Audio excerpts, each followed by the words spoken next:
Hey, what's going on, guys? Hex coming back into the brand new video. So, Eden Zero is starting off really well, in my opinion, and better than what Fairy Tail did. So, Eden Zero, the sci-fi fantasy shonen, as you want to call it, this really unique shonen, a really unique plot within the shonen genre and setup within the genre, in and of itself, is really having some pretty good writing. And I want to dive into this latest arc or beginning of this arc, chapter 7, this arc that takes place in the past. And, things just got really cool and interesting. And I got to say this, Pino is a character that's really well written. And it's not necessarily because it's the most deepest character ever or anything like that. It's because it's actually well thought out, and props to Hiro Mashima. But let me explain what I'm getting at. Pino is a character that, immediately in this arc, the most important character, the most important thing within the story and arc, whatever it may be, is the characters. If you can't relate to them,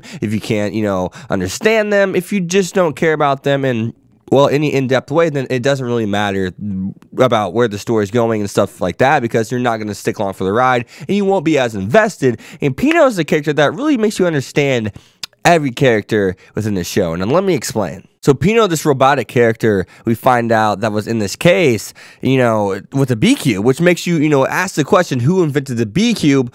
Also is a character that we get to see what happened to her within the B-Cube that was there. And it's probably something that she made just to make, and hid because she wanted to be able to remember stuff. And, since her memories were erased. And that's what, where I want to go with this. So seeing that Pino is a character that had her memories erased, seeing that Pino is a character that had her, leg ripped off because he just as, they got the Sibber dude leader is just, he's just a douchebag at the end of the day.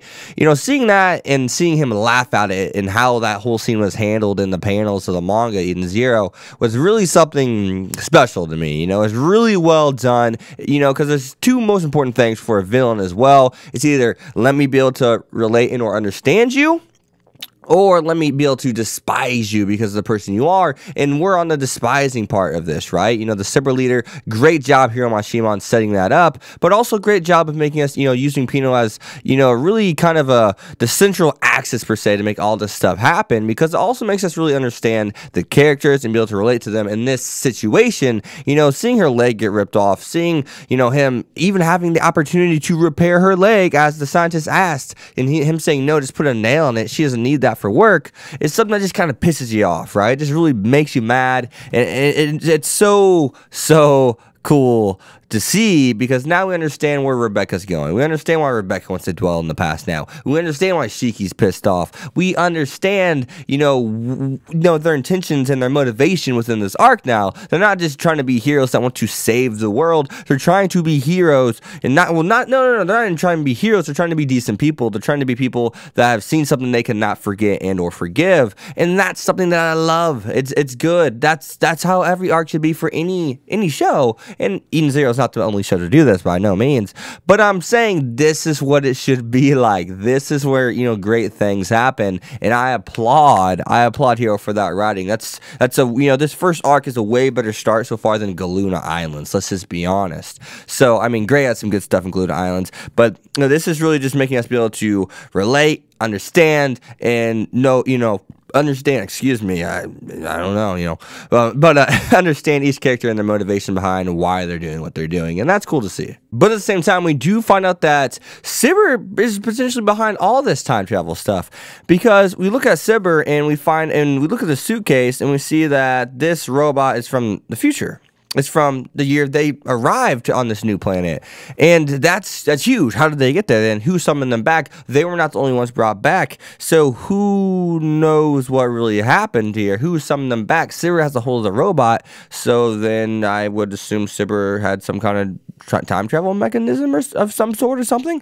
I don't know. So that's something that we got to think about in general. And then I think it was Rebecca or Happy said Sibber's already messed up the past anyway, so I'm pretty sure that's Sibber as well. And we do get to see some cool stuff with Shiki's power. You get to see him punch that robot and break that robot's arm, and that we find out that EMP's electricity could play a huge role in this role in the series further on, because even the gear from the dark ages that Shiki has and uses if the electricity's not there, then it's not working. And that's weird, and I wonder if they're going to dive more into the gear, and I hope they do even more so, because we do know, essentially that gear has magic running through it, aka life, life's, I don't even know, planet's life, I don't know how to put it, the same thing as Fairy Tail, the energy with, planet energy is the best way to put it. Planet energy is the best way to put it. So planet energy, aka magic, Rebecca basically called it. I can't remember the exact name, but it's magic at the end of the day. It's the same, structure or format that Fairy Tail had, and that's fine, but they just have a scientific twist on that,